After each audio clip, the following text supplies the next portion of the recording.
오늘 우리에게 주신 하나님의 말씀 베드로후서 3장 14절에서부터 18절까지 보도록 하겠습니다. 그러므로 사랑하는 자들아 너희가 이것을 바라보나니 주 앞에서 점도 없고 흠도 없이 평강 가운데서 나타나기를 힘쓰라. 또 우리 주의 오래 참으심이 구원이 될 줄로 여기라. 우리 사랑하는 형제 바울도 그 받은 지혜대로 너에게 이같이 썼고 또 그 모든 편지에도 이런 일에 관하여 말하였으되 그 중에 알기 어려운 것이 더러 있으니 무식한 자들과 굳세지 못한 자들이 다른 성경과 같이 그것도 억지로 풀다가 스스로 멸망에 이르느니라. 그러므로 사랑하는 자들아 너희가 이것을 미리 알았은즉 무법한 자들의 미혹에 이끌려 너희 굳센 데서 떨어질까 삼가라.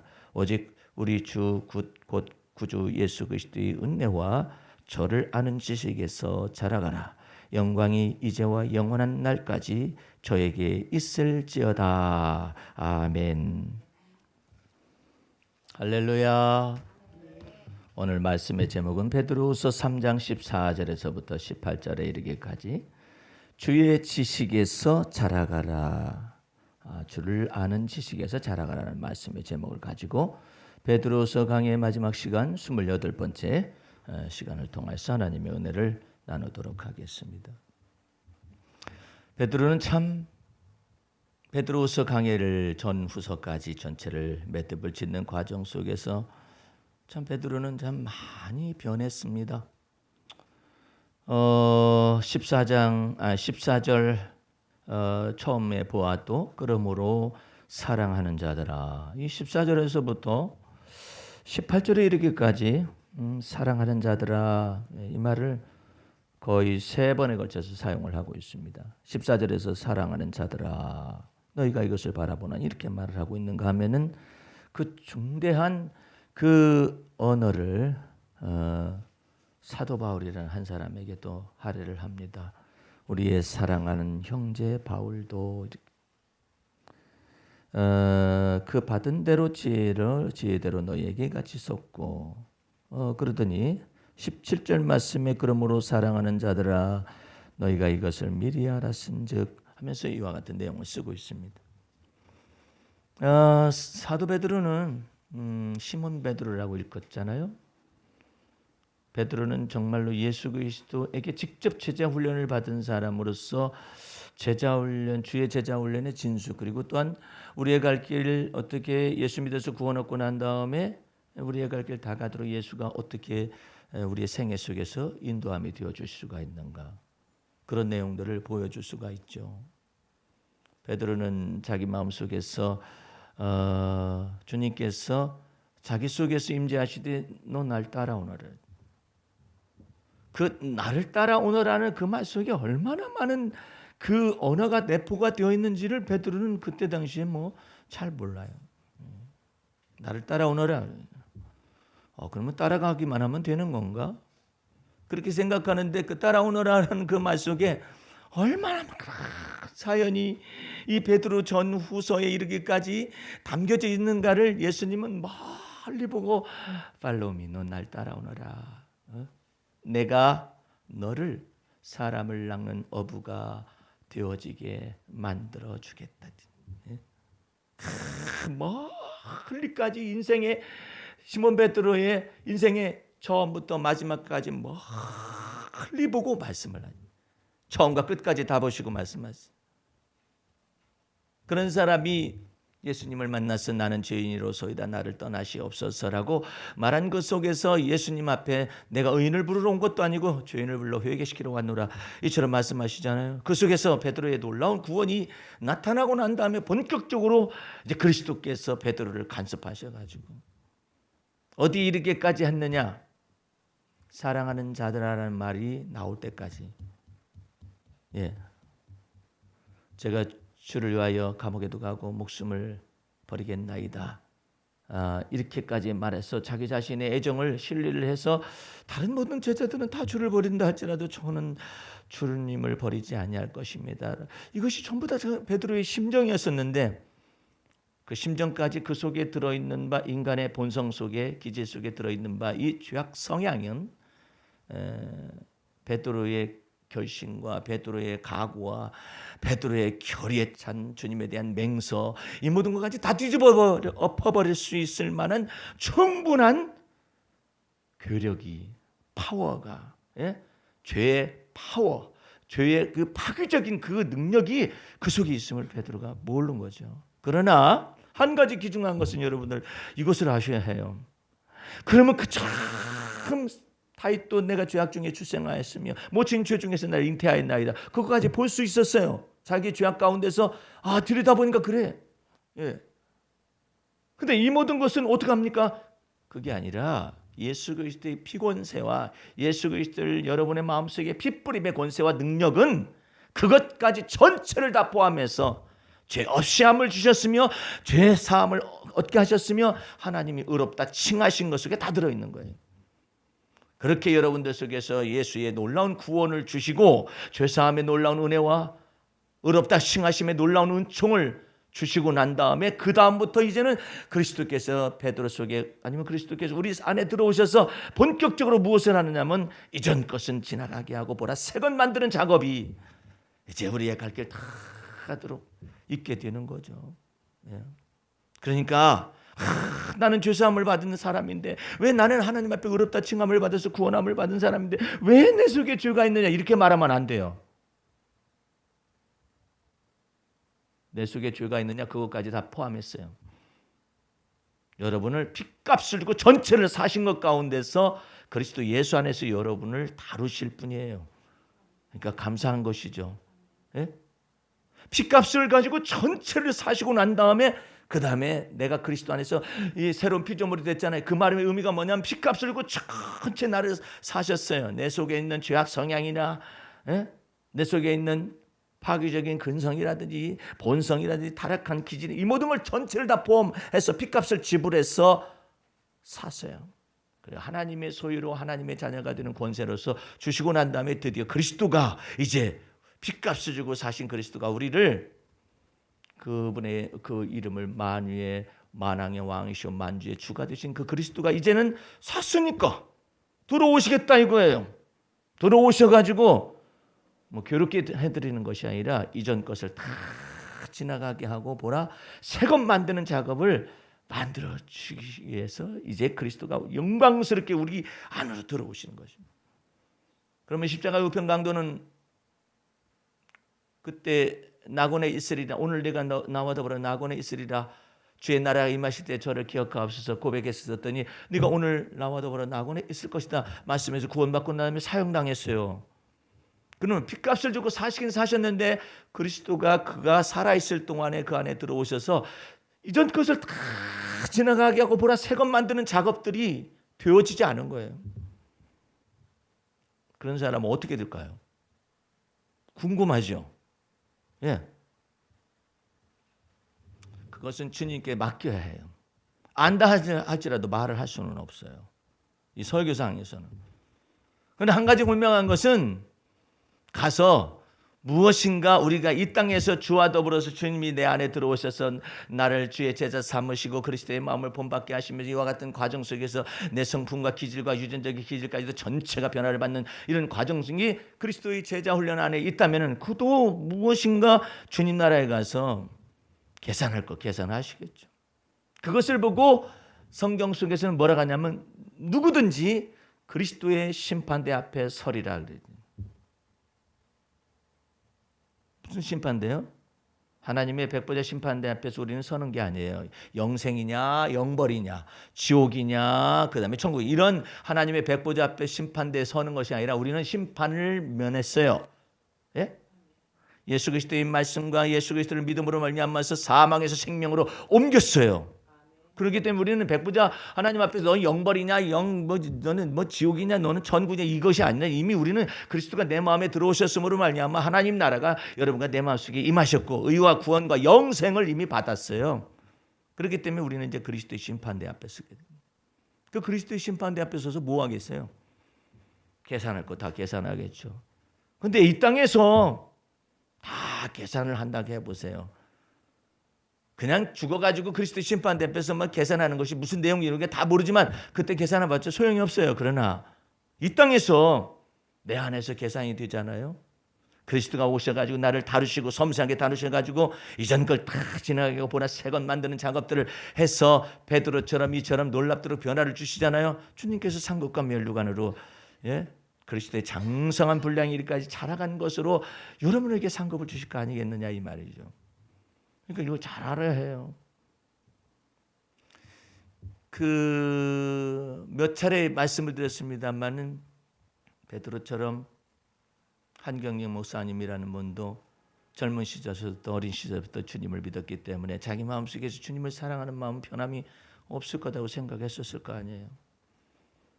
그런데 하필이면 신사참배 이 장로고 대한예수교 장로의 그때는 통합이나 합동 이게 안 나눠졌어요.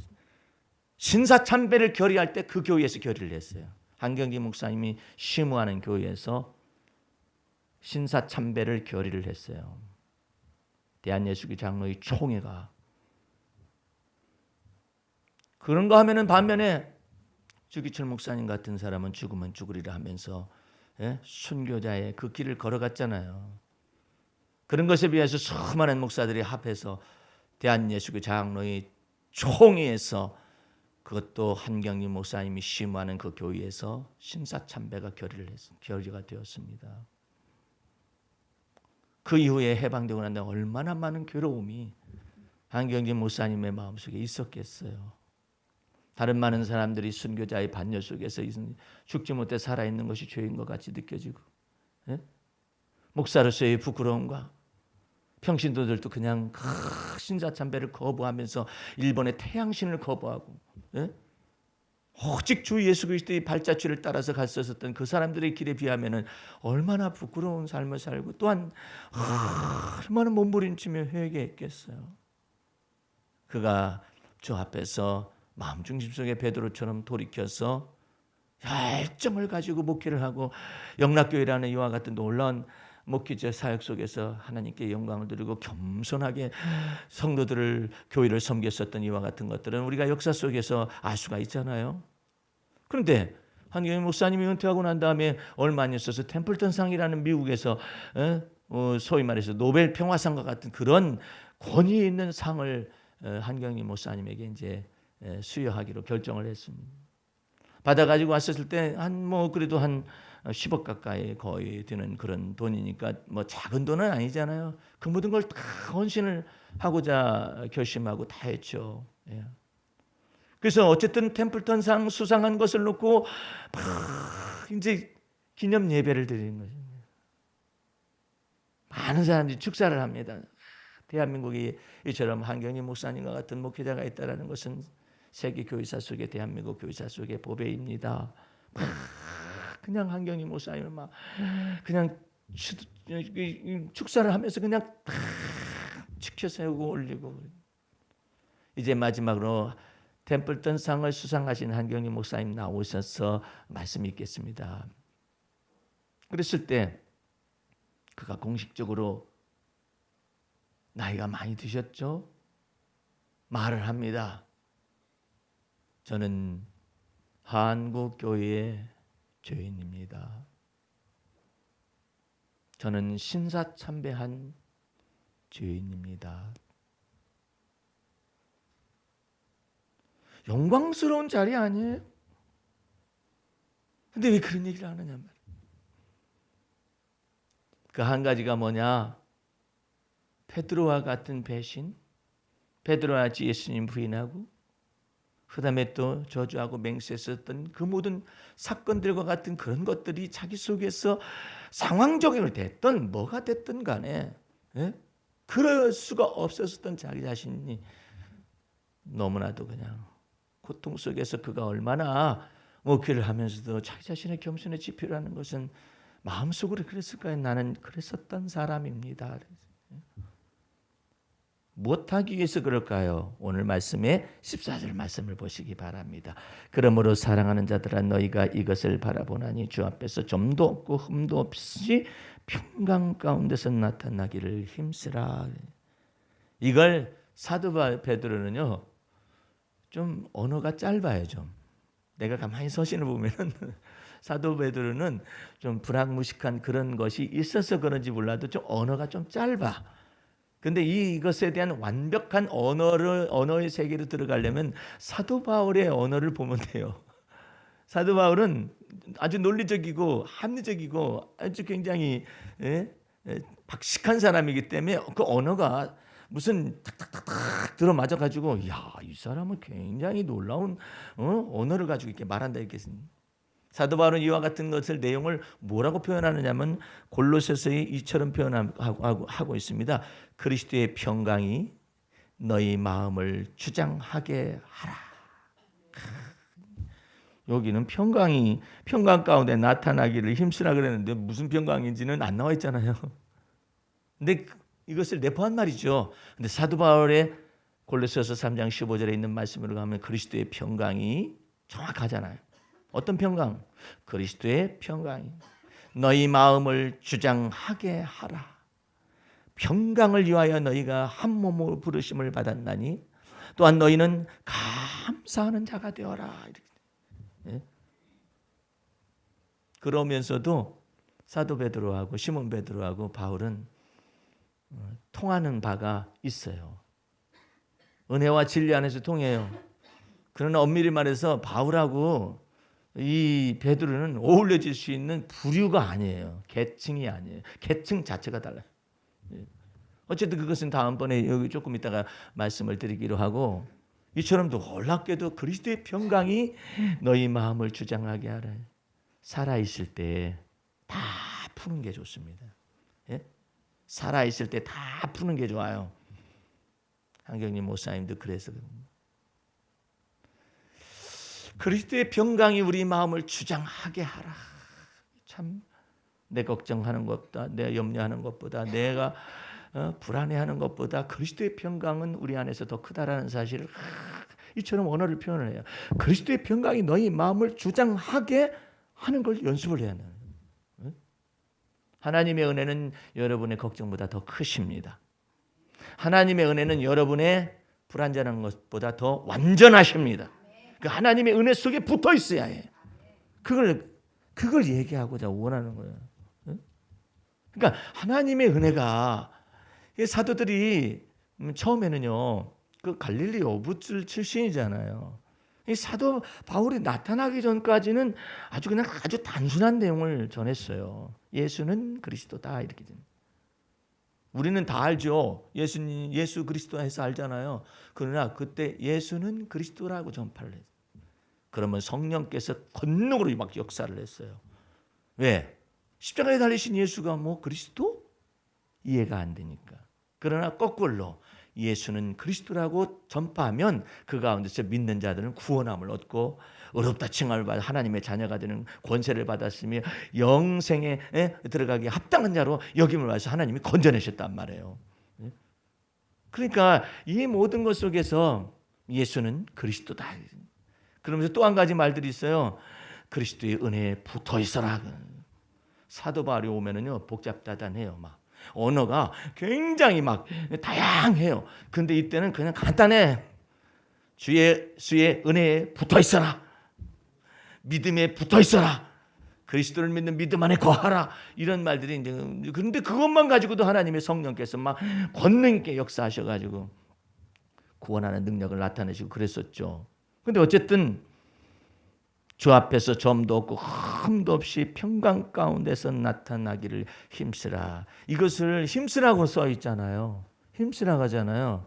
이것을 이대로 하면은 어려워요. 말이 힘쓰라는 말이 쉬운 얘기 같지만 어려워요. 그러나 그리스도의 평강이 너희 마음을 계속적으로 주장하게 하라. 어떤 형편과 어떤 사정과 너희 어떤 심리적인 어떤 불안이라든지 염려나 두려움이 있다 할지라도 그리스도의 평강이 너희 마음을 주장하게 하라.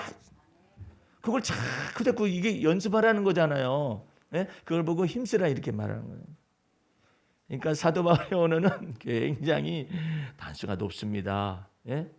그런데 베드로의 언어는 힘써라, 힘써라 이렇게 말하잖아요. 그리스도의 평강이 우리 마음을. 근데 베드로는요 예수님께로부터 분명히 이 내용을 알아요. 들었어요. 직접 들었어요. 근데 사도 바울 속에 거하시는 그리스도의 영이요 성령께서 사도 바울에게 계시를 주어 가르치는 내용보다도 좀 짧은 얘기를 합니다. 어떤 사람이 이런 말 하는 혀 짧은 소리 한다고 그러잖아요.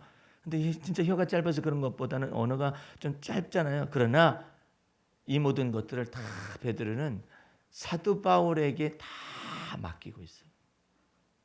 그래서 주님께서 볼 때 사랑스러운 거예요. 베드로가. 사도 바울은 똑똑하잖아요. 지혜롭잖아요. 지식이 많은 사람이잖아요. 베드로는 그것은 많이 없어요. 그러나 맡길 줄 알아요. 이렇게 내 뒤에 오는 사람, 나보다 능력이 많은 사람, 그 사람에게 이걸 맡길 줄 알아요. 예. 그럼 얼마나 놀라운 사람이에요. 그래서 그리스도의 평강이 너희 마음을 주장하게 하면 한 몸으로 서로가 부르심을 받았다. 이방인이나 그리스도이나 유대인이나 이방인이나 전부 그리스도 안에서 하나가 되었다. 그걸 내포하면서 너희는 감사함을 넘치게 하라. 사도 바울은 그렇게 언어 표현력에 있어서도 굉장히 커다란 열정이 그 속에 숨어 있어요. 감사함을 넘치게 하라. 베드로는 그렇게까지 말은 안 해요. 예? 예수님께서 요한복음에 이처럼 말씀하시거든요. 나의 평안을 너희에게 주노라. 그리스도의 평안을 준다고 했잖아요. 너희는 두려워하지 말고 놀라지도 말고 염려하지도 말라. 예? 그런데 그와 같은 그리스도의 평안 가운데서 나타나기를 힘쓰라 이렇게 말하면 참 좋은데 굉장히 짧죠. 짧지만은 이 모든 것들을 합력하여 선을 이루어서 누구에게 맡기느냐면 그 다음에 사도 바울에게 맡깁니다. 15절 말씀 보시기 바랍니다. 또 우리 주의 오래 참으심이 구원이 될 줄로 여기라. 그 다음부터 아주 중대한 말이에요.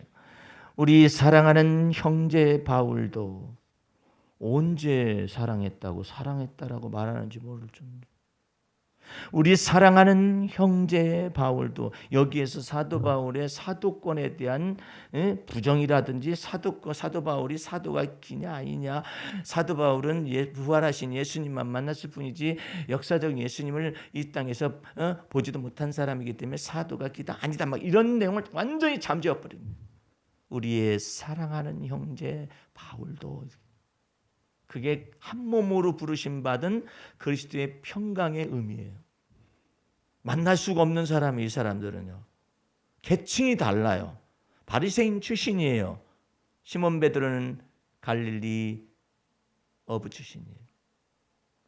시몬 베드로는 갈릴리 출신의 유대인인 거예요. 여러분들이 아셔야 해요. 그러니까 갈릴리 지역은 예수님도 그 말씀을 인용을 했는데 이사야서 9장의 1절부터 3절까지 보면은 너 이방 갈릴리 할 정도로 완전히 이방 사람들 뒤섞여서 사는 사람들이기 때문에 변두리 유대인이야. 시몬 베드로는 유대인이라고 할 수도 없어요. 그러나 어쨌든 회당에서 뭐 교육도 받을 수도 있었을 것이고 유대인으로 자랐다. 내가 어려서부터 이와 같은 음식들을 먹지 않았다. 자기가 유대인인데. 그렇지만 이 바울은요 정통파예요. 이거 바리새파 출신이잖아요. 히브리인 중에 히브리인이라고 왜 그런 말을 하겠어요? 저 갈릴리 변들이 그쪽은 좀 다른 거예요. 그래가지고 히브리인 중에 히브리인이요. 다 베냐민 지파 사람이거든요. 여러분들 12지파 가운데서 10지파는 전부 다 사마리아 고을이라고 말하는 그쪽에 다 속해 있고 그중에 베냐민 지파하고 유다 지파만 붙어 있어요. 예. 근데 거기 자기 베냐민 출신, 베냐민 지파 출신이고 바리새인 중에 바리새인, 히브리인 중에 히브리인이라고 율법에 흠이 없었다. 이렇게 말하는 사람하고 저 변두리 유대인이라고 말하는데 이방 갈릴리라고 예수님도 인용을 했어요. 너 이방 갈릴리요 이렇게 말했었거든. 예? 아니 이방 갈릴리 사람 외에는 내게 와가지고 고침 받았는데 내게 와가지고 이게 감사와 찬양을 하나님께 돌리는 자가 없었느냐 말할 정도로 갈릴리는 그런 지역이에요. 거기 출신인데 베드로가 내가 정통파 유대인을 말할 수 없죠. 예. 그런 어울릴 수 없는 사람인데 그리스도의 평강이 그 마음을 주장하게 하면 서로 한 몸으로 부르심을 받는, 예? 그것을 아는 거예요. 그것 속에서 베드로가 놀라운 한 사람을 보는 거예요. 또 다른 사람이죠. 베드로하고 바나바를 권유를 통해서 처음에 사도 바울은 베드로를 예루살렘에 올라가가지고 베드로와 15일을 같이 있었어요. 2주간을 같이 있었어요. 아니 2주간 동안 뭐 했겠어요? 밥 먹고 놀러 다니고 이랬겠어요? 아니죠. 그 귀한 시간들. 아마 세미나를 하듯 예수님이 역사적 예수님을 여태까지 3년 동안 따라다녀서 어떻게 자기가 구원을 받았으며 어떤 사역들이 있었으면 그 밤새도록 얘기 들었을 거라. 그런 것에서부터 베드로와 주님께서 교감을 나타내요. 근데 하필이면 그 15일 동안 있을 동안에 다른 사도들은 다 복음 전파로 다니고 거의 없었어요. 예? 그래서 오직 시몬 베드로와의 15일 동안에 있을 만한 시간을 첫 번째 만남 속에서 이 사도 바울과 베드로가 교감이 복음 안에서 교제가 나타난 거예요. 예? 하나님의 은혜죠. 이런 것 속에서 너무나도 다른 사람인데 그리스도 예수 안에서 한 주요 한 성령님이요 한 하나님을 섬길 수 있는 놀라운 그리스도의 평강이 이 시몬 베드로와 사도 바울 속에서 놀랍도록 그리스도 안에서 새로운 피조물이며 또한 이전 것 지나가고 보라 새 것 만드는 이런 작업 속에서 한 사람은 주를 부인하고 저주하고 맹세했던 과거가 있던 사람이고 시몬 베드로는 또 한 사람은 예수 믿는 사람을 잡아 죽이기 위해서 스데반을 갖다가 돌로 쳐 죽이는데 가장 첫 번째 증인이 됐던 그런 사람으로서 이제 서로 만난 거예요. 하나님 보실 때는 똑같은 죄인이야. 경중의 무게를 따진다면은 피차 15일 동안에 그런 얘기가 오가지 않았겠어요? 예? 이 모든 것 가운데서 복음을 이 사도 바울이 받은 이 복음 계시와 이 진리를 갖다 확인을 하는 거예요. 누구를 통해서 받긴 받았는데 지혜와 지식을 받긴 받았는데 이게 도대체가 어떻게 역사적 예수님 안에 있었을 때는 어떻게 얘기가 됐던 거냐 이 얘기를 주님께서 시몬 베드로를 통하여 사도 바울에게 들려주기를 원했었던 것이죠. 그런 것 속에서 복음 안에의 진리가 지혜와 지식이 서로 막 오가게 되는 것이죠. 이런 것 속에서 시몬 베드로가 알게 된 것입니다. 우리 사랑하는 형제 바울도 여러분들 형제라고 말하는 것은 사도 바울에게는 엄청난 의미를 가져옵니다. 똑같이 사도의 반열 속에 서 있는 사람들이라는 뜻이에요. 예. 우리의 사랑하는 형제 바울도 그랬잖아요. 그것만 하는 게 아니에요. 그 다음 말씀이 있어요. 그 받은 지혜대로 너희에게 이같이 썼고. 여러분들 보세요. 사도 바울을 우리의 사랑하는 형제라고 말을 했죠. 그럼 사도 바울을 근본적으로 받아들인 거예요. 사도요 형제로서 주의 형제로서 받아들였어요. 근데 무엇까지 받아들이냐면 그가 받은 계시까지 받아들인. 할렐루야. 여러분들 이게 이 교회사 속에 획을 딱 끊는, 예?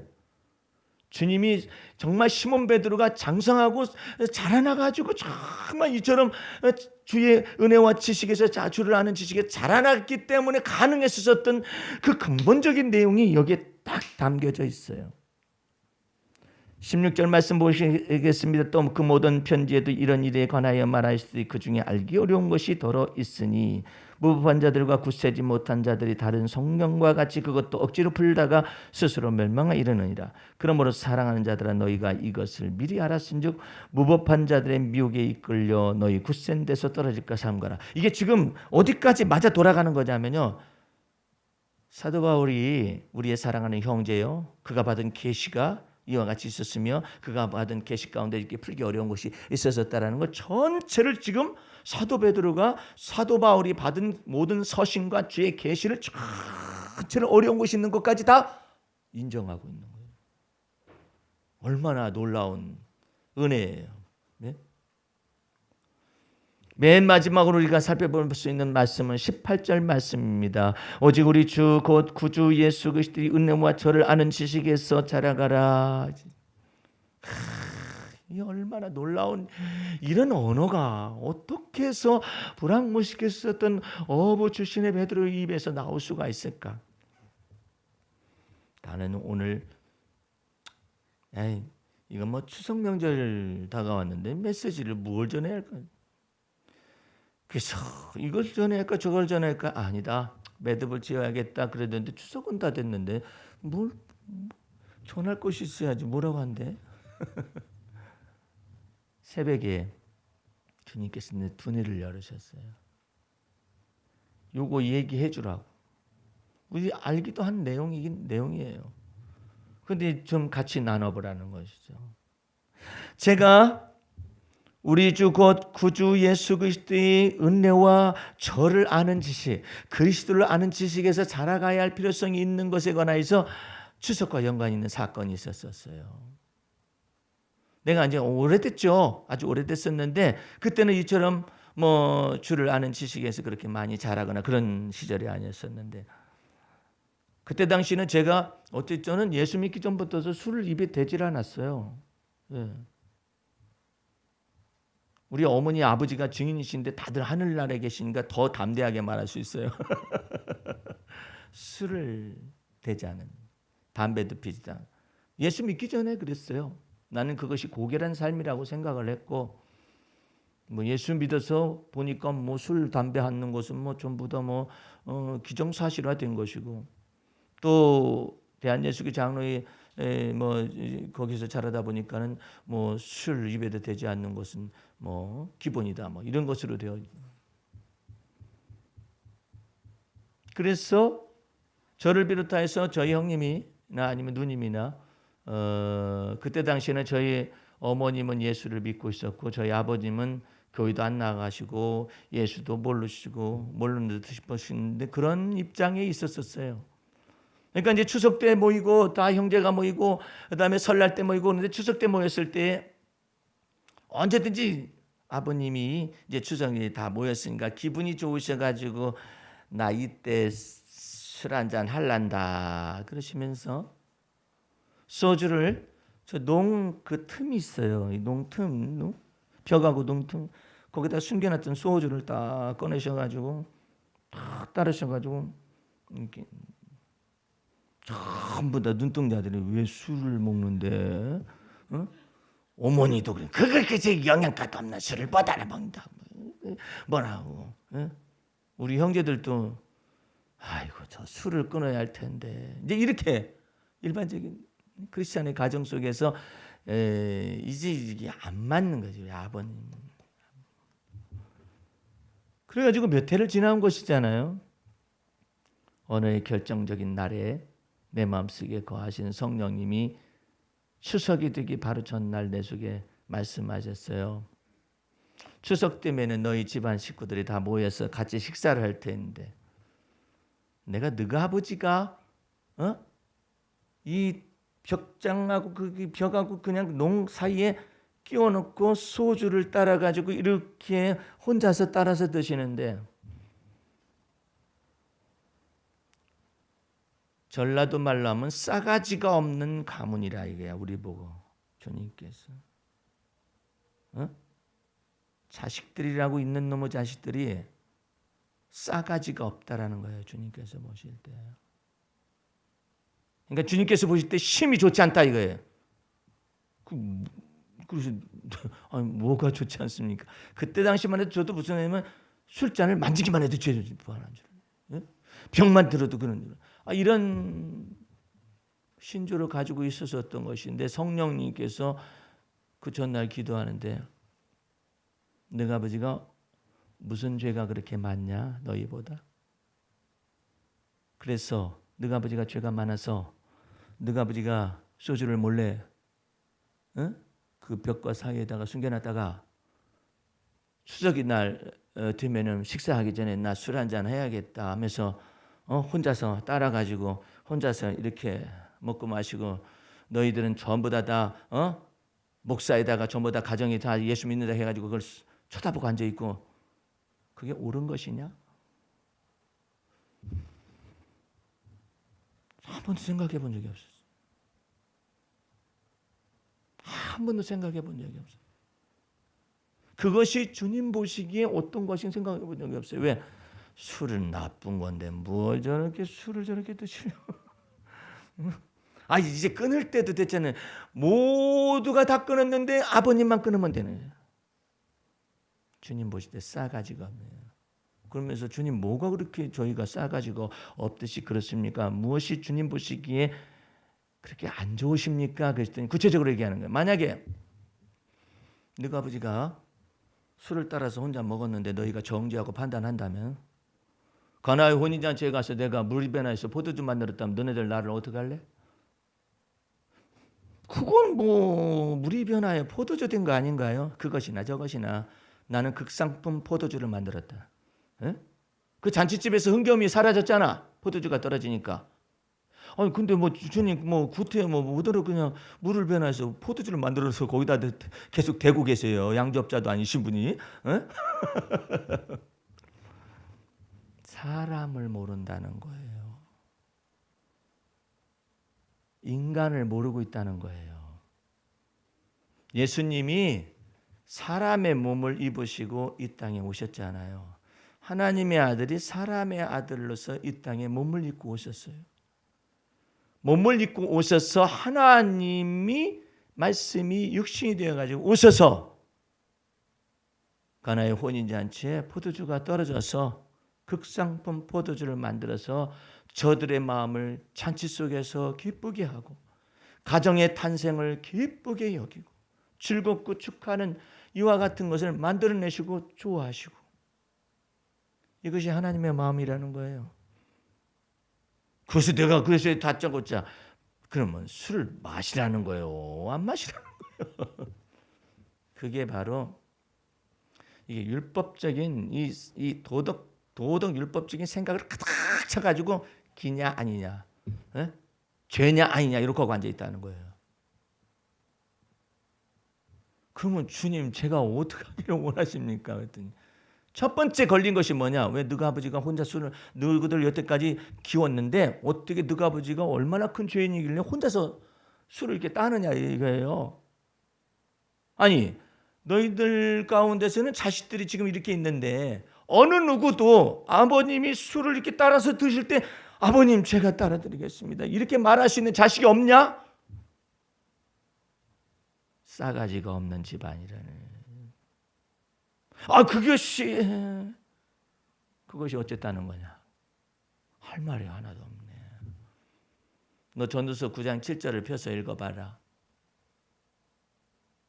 너희는 식물을 먹을 때 기쁜 마음으로 내 식물을 먹을 것이며 즐거운 마음으로 내 포도주를 마셔라. 그 다음 하나님이 너희 하는 모든 일을 다 기쁘게 받으셨음이니라. 이건 아닌데 인정하고 싶지 않아요. 그래? 그럼 신명기 14장 26절을 너 한번 펼쳐봐라. 신명기 14장 26절을 봤었더니 하나님 안에서 너는 포도주와 독주를 가져다가 센 술이에요. 독주라는 것은 스트롱 와인인데 센 술을 가져다가 하나님 안에서 권속들과 더불어 기뻐하고 즐거워하면서 먹고 마시거라. 이건 아닌데 이렇게 원래 안 배웠었는데 에? 그래가지고 다 알아들었어요. 다음날 추석날이 됐을 때 나는 마음이 새로워졌어요. 그래가지고 역시 아버님은 이제 다 차려놓고 기도했습니다. 이제 제가 이제 가정에 이제 목사이니까 기도했습니다. 다 같이 먹겠습니다. 그런데 아버님이 여전히 그 행동을 반복하십니다. 나 오늘 기분 좋은 날이니까 술 한잔 해야겠다 해가지고 그 장롱 옆에 있는 소주병을 꺼내길래 아버님 하면서 내가 무릎을 꿇었어. 아버님 죄송합니다. 아버님 제가 따라드리겠습니다. 그때 아니야 목사가 왜 술을 따라? 아닙니다 아버님 제 술 받으세요. 제가 따라드리겠습니다. 제가 마시진 않아도 따라드릴 수는 있잖아요. 그때 우리 아버님이 그래? 그러니까 이제 우리 형님도 바라보고 우리 누님도 바라보고 박예라 권사도 바라보고 방경의 권사도 바라보고 다 볼 거 아니야. 그런데 내가 이렇게 다 무릎을 꿇고 이게 첫 번째 우리 집안에서 첫 번째 이게 지금 술 따르는 장면이에요. 이게 지금 그래가지고 이게 탁 떨어지는데 세상에 소주 한 잔을 받으시는 우리 아버님 손이 떨렸어요. 왜 떨린지 아세요? 그때 성령이 임하신 거예요. 술에 성령이 임한 것이 아니라 나 같은 사람을 받아들이는 하나님이라는 분은 도대체 누구냐? 아버님 마음속에 내가 이렇게 술을 먹음에도 불구하고 자식을 통하여 이 술을 따르게 하시는 그 예수님이라는 분은 누구냐? 그것 때문에 떨린 거예요. 온 가슴이 떨렸어요. 술을 탁 받으시더니 선언했어요. 나 오늘부터 예수 믿을란다. 나 오늘부터 이제 이후로부터 교회 갈란다. 그게 추석에 얽힌 이야기입니다. 충격을 받았어요. 난 사람을 너무나 모르는 인자가 되신 예수님, 하나님의 아들로서 사람의 아들이 되신 그 예수님 모르는구나 내가. 그 아버님을 통하여서 교리적이고 성경적인 것이 무엇인가 금지 명령에 관해서는 나름대로 아는 것 같은데,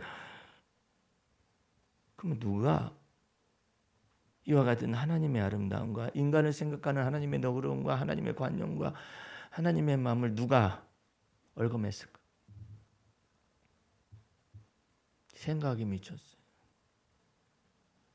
사람의 명령과 가르침이 이걸 얽어맨 거예요. 선교사들이 한국에 복음을 증거했었을 때 가만히 와서 보니까 난리 구석단이에요. 그래서 이 여기 가운데서 두 가지를 엄하게 금했어요. 첫 번째로는 금주. 술 먹어가지고 그냥 막 사람들이 뭐 고주망태가 되어져 가지고 살아가는 것처럼 보인 거죠. 이 선교사 속에서는 저는 술이 웬수로구나 이렇게 생각한 것이죠. 왜 저들이 저렇게 술을 마셔가면서 저렇게 고주망태가 되어져야만 하는 민초나 이와 같은 삶에 관해서 전혀 이해가 없어요. 그래가지고 그걸 금해야 한다라고 생각을 했어요. 왜 저들은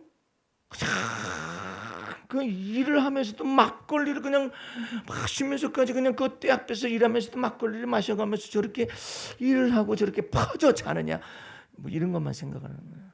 왜 저들의 민초의 그 고단한 삶을 풀어주는 것이 무엇인가, 이런 내용을 생각을 하는 거예요. 딱 끊어버려. 그래가지고서부터 한국 교회 속에서는 이렇게 하면 안 된다라는 것이 제도화되고 법적으로 만들어진 거예요. 그 속에서 예수님이 어떤 분이신가, 하나님이 어떤 분이신가를 예수님을 통하여 알 수가 있잖아요. 그런 내용은 전혀 모르는 거라. 나는 여러분들 보고 이제 이후로 술 잡수시기 바랍니다 말한 적이 없어요.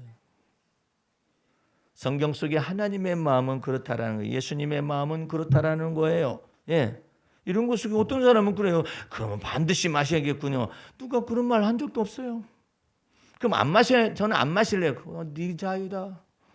저는 마실래요. 몰라. 네가 이거 알아서 주님 앞에서 받으셨다고 하니까 그걸 해야지. 그걸 어떻게 해. 하나님 안에서 기뻐하고 즐거워라고 말씀하신 거예요. 그걸 내가 이래라 저래라 할 수 있어. 언제부터 내 말을 들었다고 이래라 저래라 했다고 말을 들어? 어떤 사람은 내가 이거 같이 설교하잖아요. 어떤 목사님이 나한테 막 항의하고 그러는 거예요. 아, 목사님 왜 술 마시라고 그래? 내가 언제 술 마시라고 그랬어요? 목사님 이상한 분이네. 난 술 마시라고 한 적이 없어요. 그럼 목사님 왜 그렇게 설교를 하냐? 아, 말씀이 그렇다고.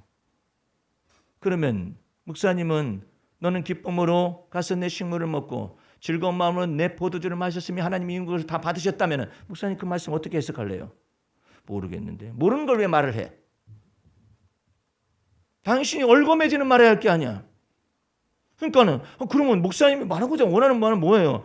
그 사람은 그 자유를 가진 사람이고 안 마시는 사람은 안 마시는 자유를 가진 사람이야. 그럼 이것도 아니고 저것도 아니네. 그래서 문제란 거 목사님 머릿속에서. 이것도 저것도인 것을 꼭 가려내려고 하기 때문에 목사님 문제라고. 그걸 바꿔요. 어떤 걸로 바꿀까요? 그걸 모르겠대. 주님의 마음. 판단하지 마세요. 예? 오늘 여러분들 주를 아는 지식에서 자꾸 자라가게 되고 그 은혜 속에서 자꾸 자라가게 되면은 이 성경 속에서 있는 바 하나님의 마음이 일으켜진단 말이에요. 여러분은 사도 베드로가 얼마나 이 언어 속에서 사랑하는 자들아, 우리의 사랑하는 형제 바울도 사랑하는 자들아, 주 예수 그리스도를 아는 은혜와 그 지식에서 자라가거라. 얼마나 커다란 이 베드로의 마음속에 이 여유가 있어요. 관용이 있어요. 예? 만약 이것을 보여줄 수가 있다면은 그 베드로의 마음 보고 예수 믿어버릴 거야 아마. 예? 그 얼마나 놀라운 사람이에요. 그와 같은 사도 바울이 있었다면 그거 보고 예수 믿어버렸을 거예요. 그런데 사도 바울의 초기에는 아니 그냥 딱 잘라는 거예요. 율법주의자였었던 출신이기 때문에 딱 잘라버려.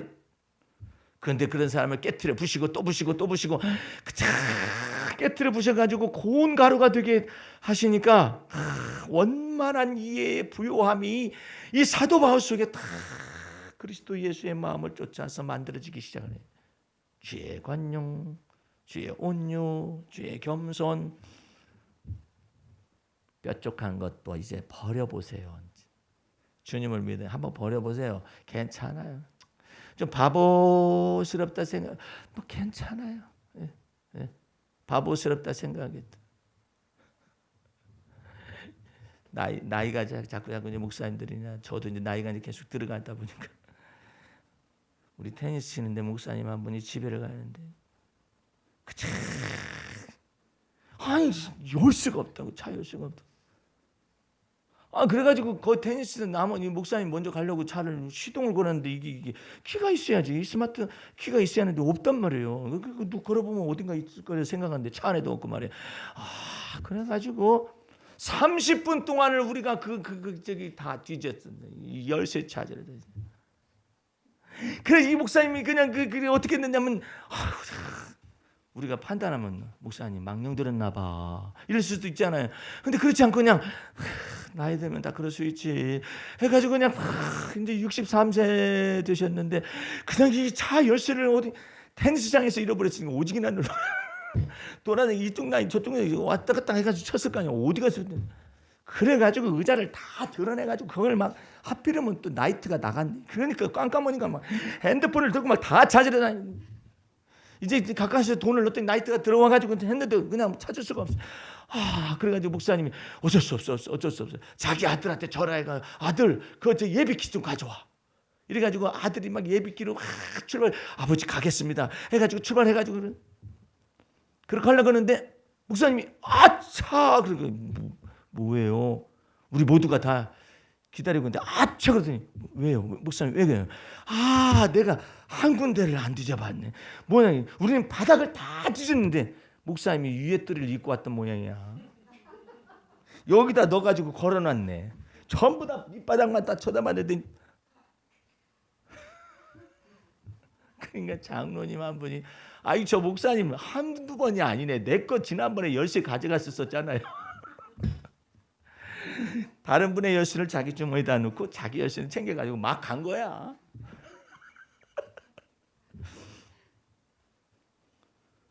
그래서 우리가 뭐라고 결론 내린 줄 아세요? 이 목사님 되게 귀엽다 했어요. 망령이다 하지 않고 너무 귀엽다. 우리가 배꼽을 잡고 그분이 가고 난 다음에 에이 왜 저런가 몰라 이렇게 하지는 않고 웃음을 주신 목사님. 우리에게 웃음을 주시면 그런 다음부터 거기에 둘러선 목사님들이 자기가 건망증이 있었던 사건들에 관해서 주르르 다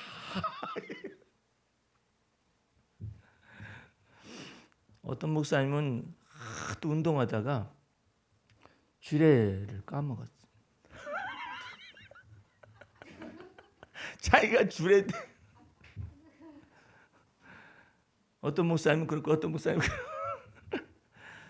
다 얘기하다 보니까 우리 허물이 다 드러나고 연약감이 다 드러났잖아요. 아무도 정죄하지 않기로 했어. 어떡하겠어? 에? 나이 들어서 그런 것도 있겠지만은 주의 관용과 주의 온유와 주의 겸손을 자꾸 배워서 그 믿음의 덕의 지식을 이게 베드로가 하는 얘기예요. 지식의 절제를 절제의 인내를 인내의 경건을 경건의 형제 우애를 더하고 그 형제 우애를 가지고 바울을 받아들이는 것 좀 보세요. 그 위에다가 사랑을 공급하라. 한번 공급해보라는 얘기죠. 예? 그냥 공급해보라고 이게. 하나님의 사랑이 여러분과 나를 크게 하실 겁니다. 하나님의 은혜 속에서 강하시길 바라고 주를 아는 지식에서 자꾸 자라나가는 거예요. 자꾸 자라나가다 보면은 하나님께서 여러분의 생애 속에서 복을 내리실 거예요. 예? 그 복이 무엇이냐? 16절 다시 봅니다. 오직 우리 주 곧 구주 예수 그리스도의 은혜와 저를 아는 지식에서 자라가라. 영광이 이제와 영원한 날까지 저에게 있을지어다 그러잖아요. 그 놀라우신 하나님의 은혜를 자꾸 그냥 크게 생각해봐요. 그러면 여러분이 자꾸 커지는 거예요. 예, 자꾸 커져. 예? 그리스도가 내 안에서 자꾸 커지셔. 그래가지고 너무나 어처구니 없는 일이 벌어지면 허허허 웃으세요.